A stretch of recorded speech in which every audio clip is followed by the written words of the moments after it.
Πάμε.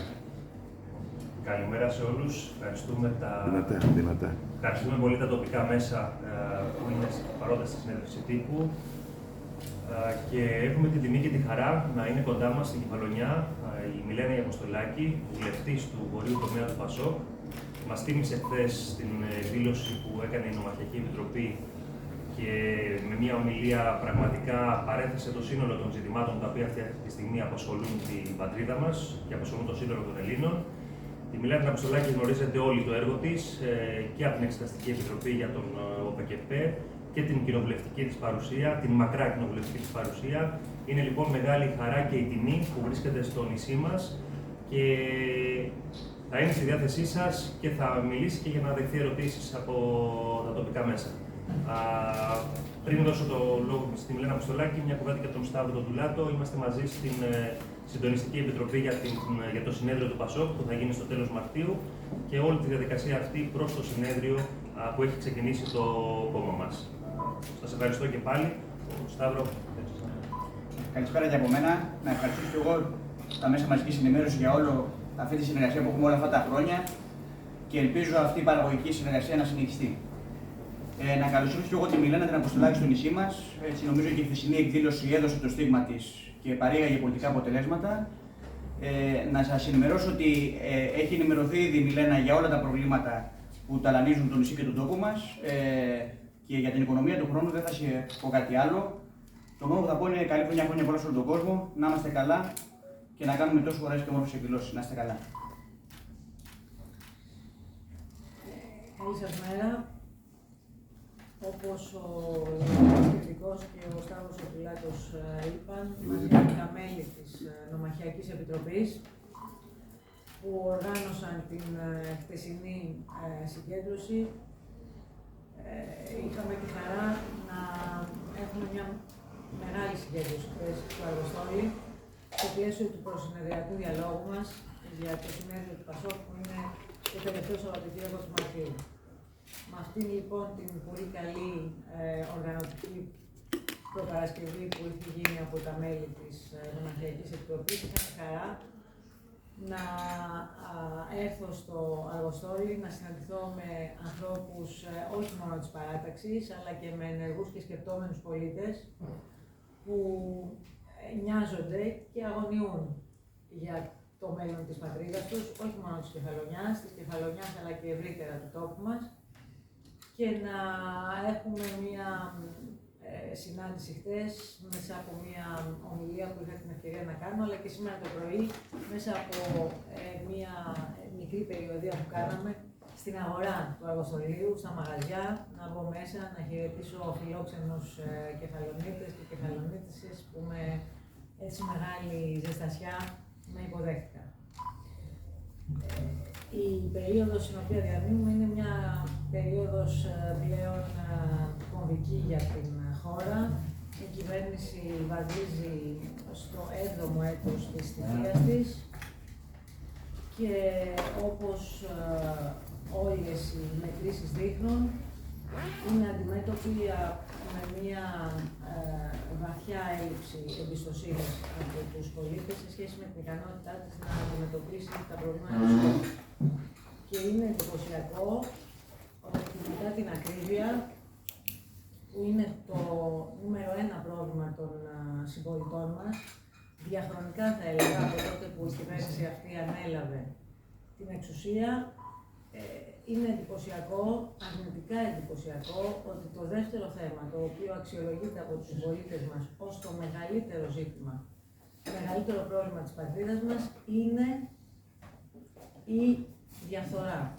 Και αυτό φυσικά δεν είναι τυχαίο, είναι κάτι που τροφοδοτείται από συγκεκριμένες πολιτικές και πρωτοβουλίες, από σκάνδαλα που χιλιδώνουν την πολιτική ζωή του τόπου, οι υποκλοπές, το δίδυμο έγκλημα των τεμπών και της συγκάλυψης, αλλά και οι πρόσφατες αποκαλύψεις σε σχέση με το σκάνδαλο του ΟΠΕΚΕΠΕ, είναι ορισμένα κομβικά σημεία σε αυτή την πορεία που συμπυκνώνουν το πνιγυρό αίσθημα των συμπολιτών μας γύρω από την αδιαφάνεια, γύρω από τη διαφθορά που είναι κυρίαρχη και που τροφοδοτείται από την κυβέρνηση αυτή.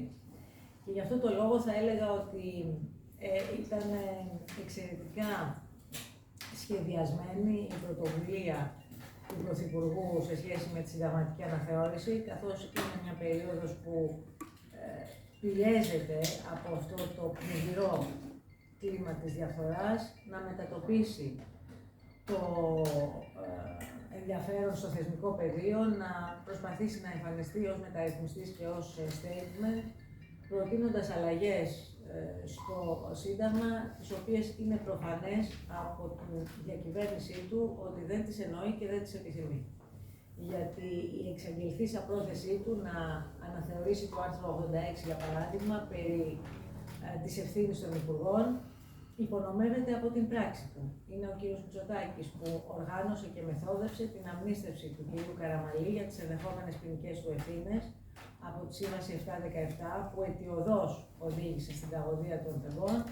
Είναι ο κ. Μητσοτάκης, ο οποίος οργάνωσε και μεθόδευσε την αντισυνταγματική εκτροπή του προηγούμενου Ιουλίου, όταν απαγόρευσε στους βουλευτές του να ψηφίσουν σε μυστική ψηφοφορία για την πρόταση του ΠΑΣΟΚ για τη σύσταση προανακλητικής επιτροπής, με στόχο την αμνίστευση και πάλι των υπουργών του, που με βάση το πόρισμα της Ευρωπαϊκής Εισαγγελίας θα ήταν όριμο και θα έπρεπε να ελεγχθούν οι ενδεχόμενες ποινικές τους ευθύνες για το σκάνδαλο του ΟΠΕΚΕΠΕ, αναφερόμενο στους κυρίους Βορύδη και Αβγενάκη.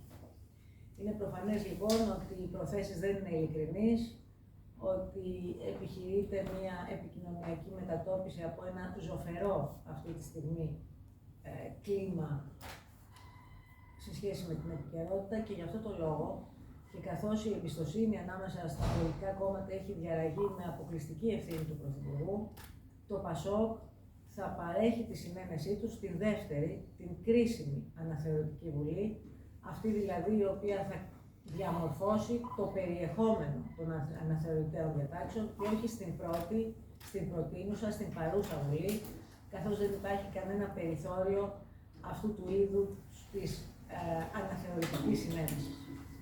Τα προβλήματα είναι πολλά. Η κυβέρνηση έχει εξωθήσει την ψαλίδα των ανισοτήτων, έχει διευρυνθεί με έναν τεράστιο τρόπο. Το βλέπει κανείς αυτό σε ό,τι αφορά τα ζητήματα της ακρίβειας, την αιμονή της να μην υλοποιεί την πρόταση του ΠΑΣΟΚ για συγκεκριμένα χρονικά προσδιορίσιμη μείωση του ΦΠΑ στα είδη πρώτης ανάγκης. Είναι εντυπωσιακό ότι ο αντίλογος της κυβέρνησης στην πρότασή μας αυτή είναι ότι δεν θα φτάσει στους καταναλωτές, γι' αυτό δεν το κάνει. Θα πρέπει όμως να μας εξηγήσει γιατί το κάνει για τους κατοίκους των νησιών του βορειοανατολικού Αιγαίου, που το κάνει πολύ ορθά για αυτούς, αλλά θα έπρεπε να το επιφυλάξει και για τους κατοίκους της Κεφαλονιάς, που αντιμετωπίζουν αντίστοιχα προβλήματα. Αν περάσει σε αυτούς, δεν καταλαβαίνω γιατί δεν θα περάσει στην Κεφαλονιά, ή πολύ περισσότερο γιατί δεν θα περάσει στην Αττική, στη Θεσσαλονίκη, στα μεγάλα κέντρα που διαθέτουν και οργανωμένους ελεγκτικούς, πιο οργανωμένους ελεγκτικούς μηχανισμούς. Αυτού του είδους οι πολιτικές που διευρύνουν τις ανισότητες δεν περιορίζονται μόνο στο ζήτημα της ακρίβειας. Δείτε τι γίνεται με τις τράπεζες και με το ιδιωτικό χρέος.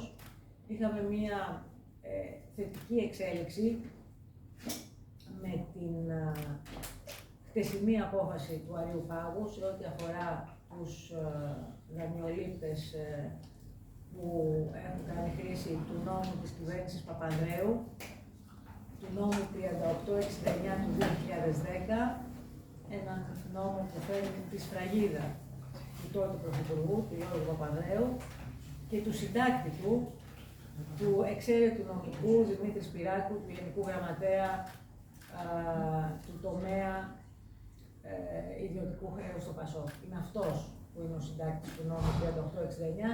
Είναι πολύ θετική η απόφαση του Αριουπάγου, αλλά ταυτόχρονα αναδεικνύει και το πώς η κυβέρνηση όλα αυτά τα χρόνια έχει αφήσει αυτό το τεράστιο πρόβλημα, το ιδιωτικό χρέος, που σήμερα ξεπερνά τα 225 δις, ανέγκυχτο, έχει αφήσει ασίδωτη την κερδοφορία των τραπεζών μετά από τις επίμονες και επαναλαμβανόμενες τροπολογίες του ΠΑΣΟΚ στη Βουλή και την επίμονη πίεσή μας μέσω του κοινοβουλευτικού ελέγχου. Υπήρξαν κάποιες ελάχιστες, άτολμες και ανεπαρκέστατες παρεμβάσεις σε ό,τι αφορά τα ζητήματα των καταχρηστικών χρεώσεων και των προμηθειών. Δεν δέχεται την πρότασή μας για μια εφάπαξ φορολόγηση της υπέρογης, θα έλεγα της ηλικιώδους κερδοφορίας των τραπεζών, με το ακριβώς τρόπο που η κυβέρνηση του Ισπανού Σοσιαλιστή έκανε στην Ισπανία. Αφήνει εντελώς ανεξέλεγκτα τα funds και τους services να διαχειρίζονται τα κόκκινα δάνεια, τα οποία δεν εξαφανίστηκαν από την ελληνική οικονομία, απλώς μετατοπίστηκαν από τις τράπεζες στους οργανισμούς διαχείρισης, που, επαναλαμβάνω, δρούν με έναν εξαιρετικά ανεξέλεγκτο τρόπο. Καθημερινά έχουμε πληστηριασμούς που αφορούν πρώτες κατοικίες.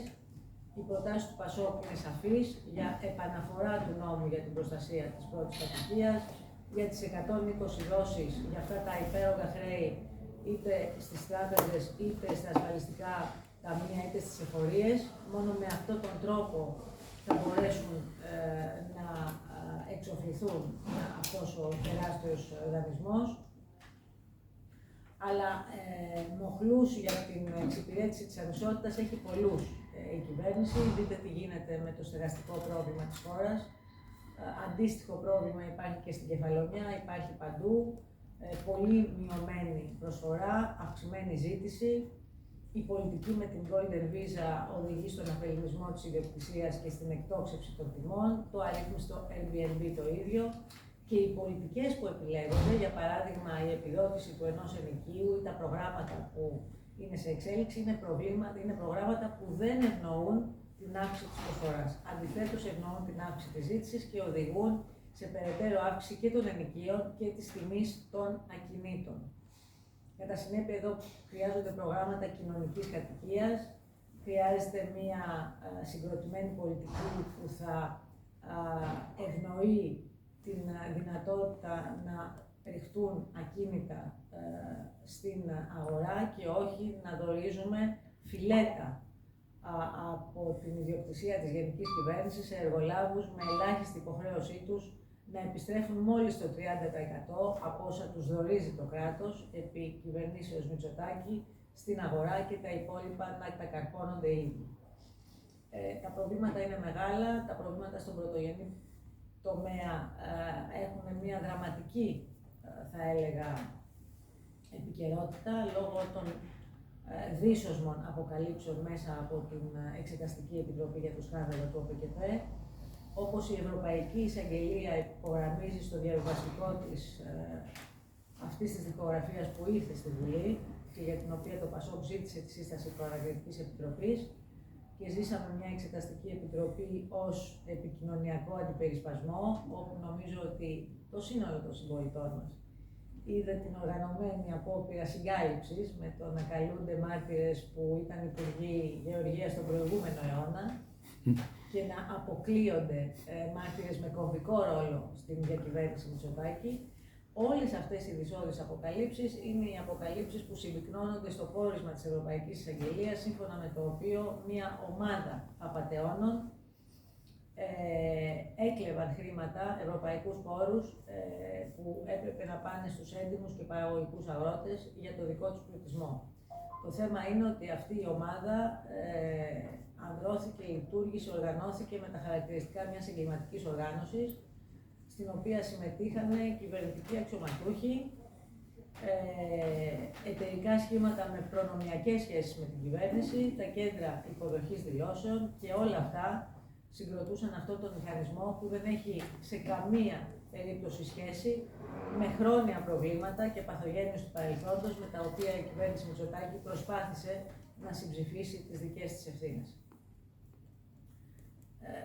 Τα προβλήματα λοιπόν είναι σημαντικά. Τα προβλήματα αφορούν και τις επιθέσεις στο κράτος δικαίου και τους θεσμούς. Αναδεικνύεται, όπως είπα και στην αρχή της τοποθέτησής μου, από το γεγονός ότι η διαφθορά αξιολογείται από τους συμπολίτες μας ως το δεύτερο σημαντικότερο πρόβλημα για τη χώρα μας και τον λαό μας, και αυτό το βλέπει κανείς με τον τρόπο που η Νέα Δημοκρατία και ο Πρωθυπουργός προσωπικά χειρίζεται τα σκάνδαλα αυτά, με το πώς πρωταγωνιστεί στα σκάνδαλα αυτά, Είναι εντυπωσιακά όσα ακούστηκαν στο μονομελές πλημμυριωδικείο αυτές τις μέρες στη δίκη για τις υποκλοπές και βεβαίως την πρόταση καταπέλτη του εισαγγελέα για ενοχή των 4 ιδιωτών που εμπλέκονται στην υπόθεση Predator, στην υπόθεση παρακολούθησης του αρχηγού της αξιωματικής εταιρείας. Κατά συνέπεια έχουμε ένα μεγάλο ζήτημα που αφορά από τη μία πολιτικές που αυξάνουν τις ανισότητες, περιθωριοποιούν και φτωχοποιούν την μεσαία τάξη στη χώρα μας, που πλέον συρρυκνώνεται και δεν υπάρχει, με χρηματοδοτικά εργαλεία πρωτόγνωρα από το 2019 και μετά, λόγω της πανδημίας, λόγω του Ταμείου Ανθεκτικότητας και Ανάπτυξης, λόγω ακόμα και του πολέμου στην Ουκρανία, χρηματοδοτικά εργαλεία τα οποία κατευθύνθηκαν με εντυπωσιακή αδιαφάνεια, σύμφωνα με την έκθεση του Ελεγκτικού Συνεδρίου της χώρας, σε λίγα φύλλια επιχειρηματικά συμφέροντα που δεν τονώνουν το παραγωγικό αποτύπωμα της χώρας, το επενδυτικό αποτύπωμα, δεν επιστρέφονται με όρους τέτοιους που να μπορούν να αντιμετωπίσουν το πρόβλημα με το έλλειμμα στο ισοζύγιο εξωτερικών συναλλαγών της χώρας, αλλά συντηρούν μια κλειστή παρέα, μια κλειστή ομάδα ωφελούμενων από την κυβέρνηση Μητσοτάκη. Κατά συνέπεια, γι' αυτό το εκρηκτικό κλίμα, που δεν δίνει μια ελπιδοφόρα προοπτική για τον τόπο μας και που ενισχύεται ακόμα περισσότερο από την, θα έλεγα, συστηματική υπονόμευση του δημόσιου χαρακτήρα κεντρικών πυλώνων του κράτους πρόνοιας, από το ΕΣΥ μέχρι την δημόσια παιδεία, υπάρχει ανάγκη, υπάρχει ένα όριμο αλλά και πλειοψηφικό πλεονέκτημα για πολιτική αλλαγή. Και απέναντι σε αυτήν υπάρχει σήμερα πράγματι ένα κατακαιρματισμένο πολιτικό σκηνικό, μια απόπειρα χειραγώγησης της κοινής γνώμης μέσα από αλλεπάλληλες και επαναλαμβανόμενες δημοσκοπήσεις, στις οποίες το Πασόκ με διαφορά 24 ώρων είναι δεύτερο τη μία μέρα και τέταρτο την άλλη, οπότε αντιλαμβάνεστε τη σχετικότητα και τη βαρύτητα αυτών των αποτυπώσεων. Αυτό που θέλω να πω είναι ότι σε ένα πολιτικό σκηνικό όπου η εκλογική και πολιτική επιρροή της Νέας Δημοκρατίας μειώνεται, η αξιοπιστία του Πρωθυπουργού είναι ευλόγως έντονα τραυματισμένη, αυτή τη στιγμή το μόνο κόμμα με υπεύθυνη θεσμική αντιπρόταση, με ένα εναλλακτικό συγκροτημένο κυβερνητικό πρόγραμμα εξουσίας, με προοδευτική κατεύθυνση απέναντι στη δεξιά ατζέντα του κ. Μητσοτάκη, είναι μόνο το Πασόκ.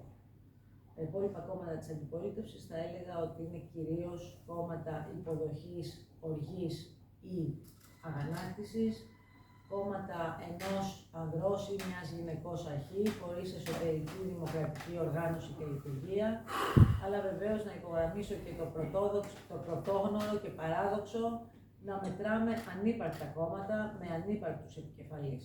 Όπως επίσης να υπογραμμίσω και κάτι άλλο που νομίζω ότι έχει νόημα να απασχολεί τους πολίτες, κόμματα που εμφανίζονται αρνούμενα να τοποθετηθούν σε μια διαιρετική τομή που αφορά τον πολιτικό προσανατολισμό. Αν στέκονται κοντά σε μια δεξιά αντίληψη ή αν στέκονται κοντά σε μια αντιδεξιά αντίληψη, αλλά εμφανίζονται ως κόμματα που κρατούν μόνο τη ροφέα της κάθαρσης. Νομίζω ότι πρέπει ο καθένας και η κάθε μια από εμάς να βλέπει επιφυλακτικά αυτού του είδους τις εξαγγελίες και να αναζητά ένα κόμμα που δεν είναι μονοθεματικό, ένα κόμμα που έχει ένα εναλλακτικό πρόγραμμα εξουσίας σε ό,τι αφορά, για παράδειγμα, το στεγαστικό πρόβλημα της χώρας, σε ό,τι αφορά την οικονομική και φορολογική πολιτική, σε ό,τι αφορά το δημόσιο χαρακτήρα του Εθνικού Συστήματος Υγείας και φυσικά σε ό,τι αφορά τα εθνικά και την εξωτερική πολιτική όπου είναι προφανές ότι σε έναν κόσμο όπου οι δυνάμεις του αναθεωρητισμού επελάβνουν, χρειάζεται πολύ σοβαρή, συγκροτημένη στρατηγική για να την αντιμετωπίσει κανείς και φυσικά χρειάζεται να είσαι προσανατολισμένος με σταθερότητα στην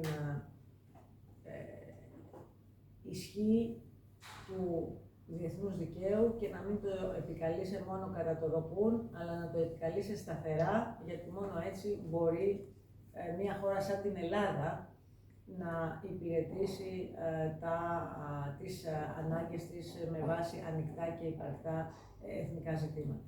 Αυτό το κόμμα είναι το ΠΑΣΟΚ.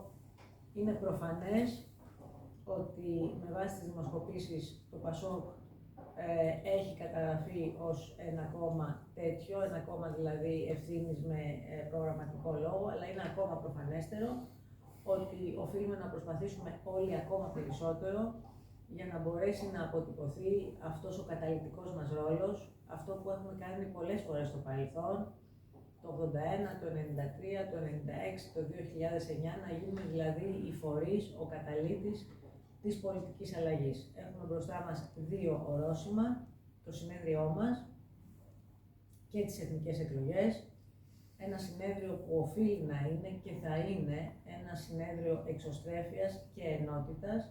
Δεν ενδιαφέρει κανέναν οποιαδήποτε συζήτηση αφορά τα εσωτερικά του ΠΑΣΟΚ. Οι πολίτες μας περιμένουν με αγωνία και προσμονή και περιμένουν ελπίδα για το αύριο του τόπου τους, όχι συζητήσεις για τα εσωτερικά του ΠΑΣΟΚ. Η ενότητα λοιπόν οφείλει να είναι ένας κοινός παρανομαστής, με βάση τον οποίο θα πορευτούμε υλοποιώντας δύο αδιαπραγμάτευτες και αδιαφυσβήτητες στρατηγικές μας αποφάσεις. Δηλαδή την πολιτική μας αυτονομία και την στρατηγική μας επιλογή να έχουμε ως αποκλειστικό ιδεολογικό και πολιτικό αντίπαλο τη Νέα Δημοκρατία και τον κύριο Μητσοτάκη, αποκλείοντας προφανέστατα η αδίποτε συνεργασία μαζί τους. Θα ήταν άλλωστε οξύμορο να λέμε και να ισχυριζόμαστε ότι η χώρα χρειάζεται πολιτική αλλαγή και να αφήνουμε ανοιχτό το ενδεχόμενο να συνεργαστούμε με αυτούς τους οποίους επιθυμούμε, αγωνιζόμαστε εκλογικά και πολιτικά να ανατρέψουμε στην κάλπη των επόμενων εθνικών εκλογών. Κατά συνέπεια, κλείνω εδώ την εισαγωγική μου αυτή τοποθέτηση με την ενότητά μας και με αυτές τις δύο αδιαφυσβήτητες και αδιαπραγμάτευτες στρατηγικές επιλογές, απέναντι στις οποίες δεν γνωρίζω να υπάρχει καμία αντίθετη άποψη, ανοίγοντας τις πόρτες μας, διευρύνοντας τις διαδικασίες μας, ως ο εκφραστής της μεγάλης δημοκρατικής παράταξης, θα δώσουμε μια μεγάλη μάχη για να γίνουμε ο καταλύτης της πολιτικής αλλαγής που έχει ανάγκη ο τόπος. Και πρέπει να σας πω ότι ερχόμενοι εδώ στην Κεφαλονιά και γνωρίζοντας από κοντά τους ανθρώπους που είναι η προμεταπίδα του ΠΑΣΟΚ εδώ, αυτή την τόσο δημιουργική, την τόσο μαχητική, την τόσο συντροφική δουλειά της νομαρχιακής μας επιτροπής, φεύγω πάρα πολύ αισιόδοξη με αυτούς τους ανθρώπους του ΠΑΣΟΚ μπορεί και θα πάει μπροστά. Σας ευχαριστώ. Ξεκινήσουμε.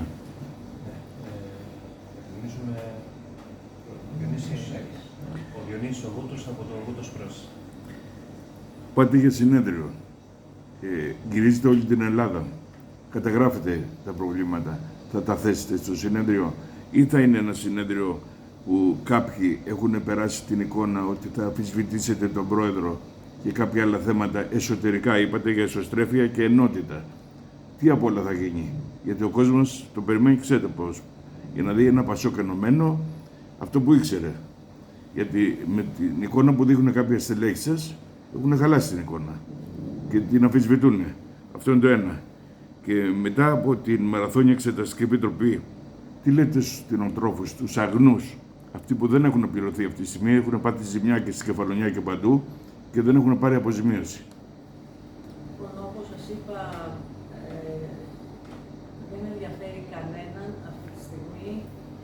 συζήτηση γύρω από τα εσωτερικά του ΠΑΣΟΚ. Είναι εκτός θέματος και θα έλεγα και κατώτερη των περιστάσεων. Και είναι κατώτερη των περιστάσεων γιατί ο κόσμος δοκιμάζεται. Δεν ζούμε σε μια ουδέτερη περίοδο που περνάνε οι μέρες.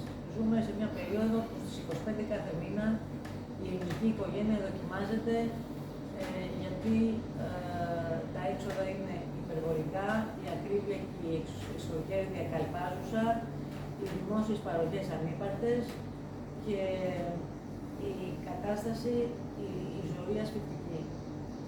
Άρα η αίσθηση που ότι εμείς απομακρυνόμενοι από το μεγάλο εθνικό στόχο ξοδευόμαστε σε ατέρμονες εσωτερικές συζητήσεις που επαναλαμβάνω δεν επαρκούν, δεν αφορούν κανέναν, είναι κατώτερη των περιστάσεων. Από αυτή την έννοια δεν μπορώ να πιστέψω ότι θα υπάρχουν άνθρωποι από εμάς που δεν αντιλαμβάνονται το μέτρο της ευθύνης τους. Εδώ τώρα δεν πρόκειται, ξέρετε, για έναν κομματικό στόχο του ΠΑΣΟΚ. Εδώ πρόκειται για ένα ηθικό χρέος, για ένα καθήκον του ΠΑΣΟΚ. Να παίξει έναν πολιτικό και ιστορικό ρόλο που έχει παίξει στο παρελθόν και που τώρα οι καιροί το ζητούν και πάλι. Και δεν το ζητούν οι καιροί, το ζητούν οι πολίτες. Εγώ το νιώθω κάθε μέρα, περπατώντας στον δρόμο, που με σταματάνε άνθρωποι και μου λένε κάντε κάτι. Και δεν νομίζω ότι κανένας από εμάς δεν έχει την ευαισθησία και δεν αισθάνεται το μέτρο της ευθύνης που του αναλογεί σε αυτούς τους ανθρώπους να απαντήσει όπως πρέπει και όχι με έναν τρόπο αναντίστοιχο των ευθυνών μας. Τώρα, οι κτηνοτρόφοι της χώρας μας δοκιμάστηκαν και δοκιμάστηκαν, θα έλεγα, πολλαπλώς, γιατί αυτός ο πολυήμερος αγώνας τους αντιμετωπίστηκε με έναν τρόπο ο οποίος θα έλεγα είχε ως επιμήθειο μία προσπάθεια να τους χειριστούν, να τους κοροϊδέψουν, να μην τους αντιμετωπίσουν με την ελάχιστη αξιοπρέπεια την οποία τους όφεραν. Έτσι, μια σειρά από όρημα αιτήματά τους, πέρα από την υπόθεση των ευρωπαϊκών πόρων, έμειναν αναπάντητα. Θέλω να θυμίσω ότι όταν το ΠΑΣΟΚ εδώ και πολλά χρόνια μιλούσε για την ανάγκη του αφορολόγητου αγροτικού πετρελαίου στην Αγγλία, μας έλεγαν λαϊκιστές.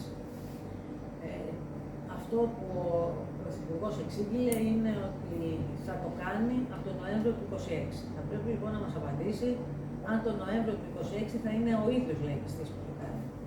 Θέλω να πω ότι αυτή η κυβέρνηση είναι σαφές ότι από το 19 δεν έχει κανένα στρατηγικό σχέδιο για τον πρωτογενή τομέα. Δεν έχει σχέδιο και απάντηση για την αντιμετώπιση του κόστους των εφοδίων, δεν έχει σχέδιο και απάντηση για το ζήτημα του αναδασμού της γης, καθώς ο μικρός κλήρος στην Ελλάδα δυσκολεύει τα πράγματα σε έναν ανταγωνισμό, ο οποίος πλέον και μέσω της Μερκοσούρ γίνεται πολύ σκληρός. Και φυσικά όχι απλώς δεν έχει σχέδιο για την εξυγίανση του ΟΠΕΚΕΠ, αλλά είναι μέτοχος αυτού του πάρτι το οποίο στήθηκε. Αυτό λοιπόν που θέλω να τους πω είναι ότι εκπροσωπώ ένα κόμμα που παραδοσιακά είναι δίπλα τους και που νομίζω ότι και στην Εξεταστική Επιτροπή μαζί με τους συναδέλφους μου δώσαμε στην πράξη ένα δείγμα γραφής ότι τους σεβόμαστε και ότι αγωνιζόμαστε για την ύπαρξή τους. Γιατί αυτή τη στιγμή ο αγώνας των αγροτών στη χώρα μας, εξαιτίας της κυβέρνησης Μητσοτάκη, είναι υπαρξιακός αγώνας. Και θα βγει αποτέλεσμα από την Επιτροπή.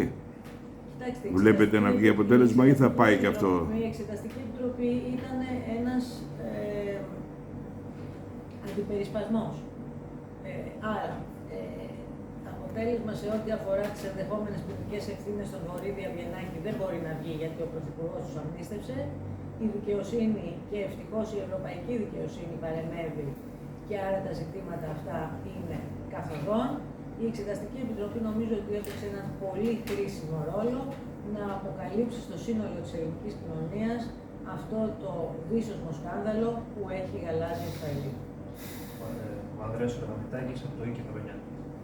Εγώ θέλω να μιλήσω για τοπικά. Είχατε επαφή με κόσμο χθες και επαγγελματίες και εκπροσώπους φορέων. Θέλω να μου πείτε τι αποκομίσατε σε επίπεδο από τα προβλήματα που τους απασχολούν και αυτά τα προβλήματα της νησιωτικότητας στην ουσία, πώς μπορεί το ΠΑΣΟΚ να τα αντιμετωπίσει.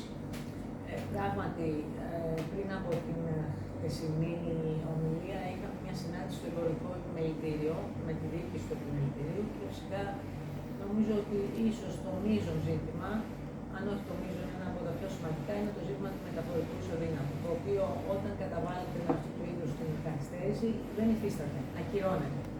Γιατί το μεταφορικό ισοδύναμο έρχεται, ο σκοπός του είναι να αντιμετωπίσει αυτό το τεράστιο χάσμα ανάμεσα στην ανταγωνιστικότητα των νησιωτών επαγγελματιών. Όταν λοιπόν 1,5 χρόνο μετά δεν έχει καταβληθεί, είναι σαν να μην υπάρχει. Τώρα, ξέρετε ότι το ΠΑΣΟΚ μέσα από την αναθεώρηση του 2001 είναι ο πατέρας της νησιωτικότητας και της συνταγματικής περιοχής αυτής της διάταξης. Έχουμε κάνει πολλές παρεμβάσεις γι' αυτό. Γνωρίζω ότι η Κεφαλονιά, όπως και άλλα εκτάνησα, έχουν μεγάλο πρόβλημα διασυνδεσιμότητας. Καθιστά τα προβλήματα πολύ σημαντικά και σε ό,τι αφορά την ανάπτυξη του τουρισμού στην Κεφαλονιά. Άρα και εδώ είναι ένας τομέας που το ΠΑΣΟΚ με τον κοινοβουλευτικό έλεγχο προωθεί. Είπα και στους επαγγελματίες και στους πολίτες, καθώς δεν υπάρχει βουλευτής του ΠΑΣΟΚ στην Κεφαλονιά και αγωνιζόμαστε για να υπάρξει. Είμαστε εδώ για να έχουμε τα αιτήματά σας προκειμένου μέσω του κοινοβουλευτικού ελέγχου να μπορέσουμε να τα προωθήσουμε με όσο το δυνατόν πιο μαχητικό, αποτελεσματικό και συνεπή τρόπο. Και βεβαίως γνωρίζω τα προβλήματα σε σχέση με τους υποστελέχους του νοσοκομείου. Ξέρετε, εδώ δεν είναι να παίζει κανείς, γιατί εδώ αφορά ανθρώπινες ζωές. Όταν δεν έχεις μονάδα εντατικής και η διασυνδεσιμότητά σου με εκείνα τα νησιά που έχουν εντατική είναι ανύπαρκτη, τότε σημαίνει ότι με μια μυρολατρική προσέγγιση λες ότι να μας βοηθήσει ο Θεός, ας πούμε, κάτι που στον 21ο αιώνα και έχοντας περάσει το πρώτο τέταρτο του είναι αδιανόητο. Είναι αδιανόητο να φύγει στο νοσοκομείο υποστελεχωμένο, κάτι που τουλάχιστον σε ό,τι αφορά τον κεντρικό σχεδιασμό του ΕΣΥ είναι κατά την άποψή μας μια πολύ στοχευμένη επιλογή προς όφελος των ιδιωτικών συμφερόντων στην υγεία, που καρτελοποιημένα και με ολιγοπολιακό τρόπο θησαυρίζουν στη χώρα μας. Παντελή, έχεις... Ναι. Ο Παντελής Ιωαννίδης από το Κεφαλόνια Πρess. Παντελής Ιωαννίδης από το Κεφαλόνια Πρess. Κυρία Αποστολάκη, καλώς ήρθατε στο νομό Κεφαλονιάς και Ιθάκης. Βεβαίως. Το παραλείψατε λίγο εχθές πάνω στη χθεσινή εκδήλωση. Καλό πρωί, το λέω. Είστε Ιθακίσιος? Όχι. Λόγα. Του νομού Κεφαλονιάς και Ιθάκης. Εισαγόμενος όμως. Έτσι, ερωτικός μετανάστης, δηλαδή Κεφαλονιά. Ωραία. Με την Κεφαλονιά. Μια Κεφαλονιά που είναι μπαλωμένη από παντού. Μπαλωμένο νοσοκομείο, μπαλωμένοι δρόμοι, μπαλωμένα αθλητικά κέντρα, ανύπαρκτο στην Ιθάκη κέντρο υγείας, από εξοπλισμό γιατρούς κτλ. Το ίδιο πράγμα και στο Αργοστόλι, το ίδιο πράγμα παντού. Σας άκουσα προσεκτικά εχθές που είπατε για ένα διάδια, που είπατε για το σύστημα υγείας, που η αλήθεια είναι ότι το φρόντισε το ΠΑΣΟΚ και το ανέβασε το ΕΣΥ. Αν δεν κάνω λάθος, αν κάνω λάθος, διορθώστε με. Τι κάνουμε από εδώ και πέρα, μετά από 20 χρόνια που δεν έχετε βρεθεί στο χώρο. Και επίσης να το κλείσω με μια χώρα που είναι πτωχευμένη. Ευχαριστώ πολύ. Κοιτάξτε, θύμισα χθες ότι το ΠΑΣΟΚ έχει να κυβερνήσει τη χώρα 12 χρόνια. Γι' αυτό και κάθε φορά η αναφορά του Πρωθυπουργού σε διαχρονικές ευθύνες και παθογένειες φαντάζομαι ότι θα πρέπει να προκαλεί τουλάχιστον θυμηδία στους πολίτες. Οι εκλογές γίνονται για να δοθεί εντολή σε μια κυβέρνηση να βελτιώσει τα πράγματα και για να καταλογιστεί μια ποινή στην προηγούμενη που απέτυχε. Υπ' αυτή την έννοια, ο Πρωθυπουργός, ο οποίος διανύει το 7ο έτος της θητείας του, δεν δικαιούται να επικαλείται διαχρονικές ευθύνες και παθογένειες. Είχε 7 ολόκληρα χρόνια για να μπορέσει να αναστηλώσει το ΕΣΥ. Και αυτά τα 7 χρόνια δεν είχε μόνο το χρόνο συμμαχό του, είχε και τεράστια κονδύλια, τα οποία του δόθηκαν, για παράδειγμα, από το Ταμείο Ανθεκτικότητας και Ανάκαμψης, όπου έκανε ο ίδιος συγκεκριμένες επιλογές. Δεν ήταν επιλογή του να στηρίξει το ΕΣΥ. Και δεν ήταν επιλογή του να στηρίξει το ΕΣΥ, κατά την άποψή μου, διότι έχει μια αντίληψη σε σχέση με την λειτουργία της αγοράς, υπηρετεί την ανεξέλεγκτη λειτουργία της αγοράς και την καρτελοποιημένη λειτουργία της αγοράς.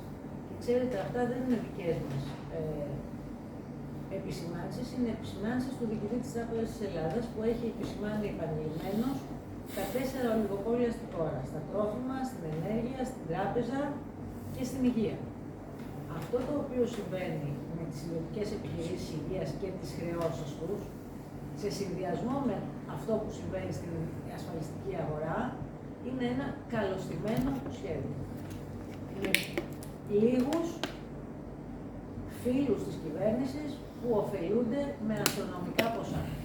Αυτή είναι μια επί της αρχής διαφορά, μια δογματική διαφορά, μια αξιακή διαφορά ανάμεσα στο ΠΑΣΟΚ και τη Νέα Δημοκρατία. Γιατί δεν είμαστε ίδιοι. Και το ΠΑΣΟΚ, όπως επισημάνατε, έχει δώσει δείγματα γραφής. Επανερχόμενο το ΠΑΣΟΚ στην κυβέρνηση, θα αναστηλώσει το δημόσιο χαρακτήρα του Εθνικού Συστήματος Υγείας. Επειδή πιστεύουμε σε αυτό, επειδή το οικοδομήσαμε και επειδή είμαστε αυτοί που θα το αναγεννήσουμε. Θα κάνω μια ερώτηση. Έχω άλλη μια ερώτηση. Θα κλείσουμε, θα σας κάνω μια τελευταία ερώτηση. Ναι. Κυκλοφορεί off the record ότι θα γίνει συνεργασία Νέας Δημοκρατίας και ΠΑΣΟΚ. Το ξέρετε πολύ καλά. Όχι, δεν το ξέρω. Καλά τώρα. Και ποιος δεν το ξέρει. Ναι, Εμέσως σαφώς το διοχετεύουμε. Εσείς το λέτε. Εγώ δεν το Εμείς έχω το ακούσει. λέμε. Εγώ Εντάξει. δεν το έχω ακούσει.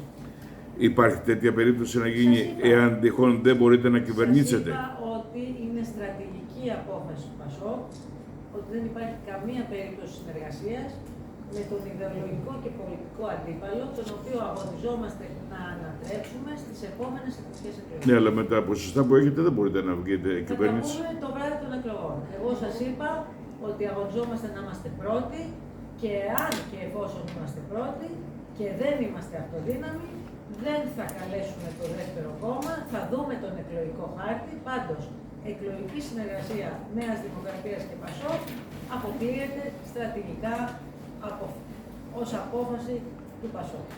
Το ταξίδι στην Τουρκία σας ανησυχεί? Ευχαριστώ πολύ, Σάκη. Αλλά πρέπει να κάνουμε ερωτήσεις. Εντάξει.